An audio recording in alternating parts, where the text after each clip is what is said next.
आज के इस बदलते हुए जमाने में जो युवा पीढ़ी है वो कई बार भगवान के होने या ना होने के पीछे तर्क वितर्क करती है और ऐसे बहुत सारे परिवार हैं जहां पर यह अक्सर होता है।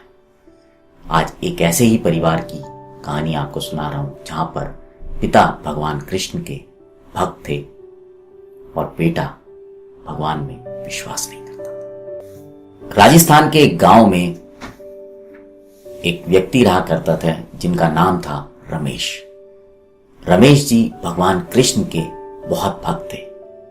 उनकी एक दवाइयों की दुकान थी और उनका ये रोज का नियम था कि जब भी वो सुबह दुकान पर आते तो पहले भगवान कृष्ण की फोटो को अच्छी तरह से साफ करते, उनकी धूप बत्ती करते और फिर दुकान शुरू करते। ये नियम पिछले कई सालों से चलता आ रहा था और उनका बेटा जो कि अब बड़ा हो गया था, पढ़ लिख गया था और उनके साथ दुकान पर बैठा करता था, ये रोज देखता था। कई बार वो अपने पिता को विज्ञान के तर्क दे देकर समझाता था कि भगवान कुछ नहीं है, ये सिर्फ और सिर्फ मन का वहम है, ऐसी कोई चीज नहीं है।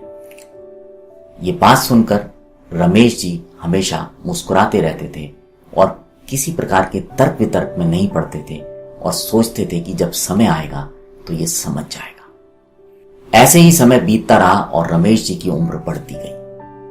एक बार रमेश जी को ऐसा लगा कि अब उनका निकट समय नजदीक आ रहा है, तो उन्होंने अपने बेटे को बोला कि बेटा, मैं तुमसे एक निवेदन करना चाहता हूं, तुम मानोगे क्या? बेटे ने बोला, हाँ पिताजी, कहिए, क्या कहना चाहते हैं?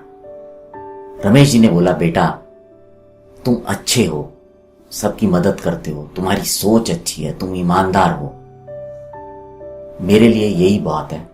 लेकिन मैं तुमसे एक बात कहना चाहता हूं कि जब मैं ना रहूं तो ये जो भगवान कृष्ण की ये फोटो है, इसको रोज सुबह उसी तरह से साफ करना जिस तरह से मैं साफ करता हूं। और अगर कभी किसी दुविधा में फंस जाओ, किसी परेशानी में फंस जाओ, तो भगवान कृष्ण के पास हाथ जोड़कर विनती करना, वो तुम्हें जरूर रास्ता दिखाएंगे। बेटे ने अपने पिताजी को वचन दिया कि वो बिल्कुल उनके जाने के बाद ऐसा ही किया करेगा। कुछ समय बाद रमेश जी का देहांत हो गया। बेटा दुकान पर अकेला बैठने लगा और अपने पिताजी के कहे अनुसार वो रोज उस फोटो को साफ किया करता था, लेकिन मन में उसके वो श्रद्धा वाली बात नहीं थी, पर रोज अपने पिताजी की बात मानता था। एक दिन की बात है, बहुत तेज बारिश हो रही थी और उस दिन गांव में बिजली भी बार बार आ रही थी और जा रही थी। जब लाइट नहीं थी, एक बच्चा दुकान पर आया जिसकी उम्र की 10-12 साल रही होगी। उसने आकर बोला, भैया, ये पर्चा देख लीजिए, इसमें डॉक्टर साहब ने मेरी माँ के लिए दवाई लिखी है और ये उनके जीवन को बचाने के लिए बहुत जरूरी है, क्या आपके पास ये दवाई है? राकेश ने पर्चे को बड़ी मुश्किल से मोमबत्ती की रोशनी में देखा और बोला, हाँ, ये दवाई मेरे पास है, मैं तुम्हें देता हूं। उसने दवाई निकालकर शेल्फ पर रख दी और वो बच्चा उस दवाई को लेकर निकल पड़ा और पैसे दे गया।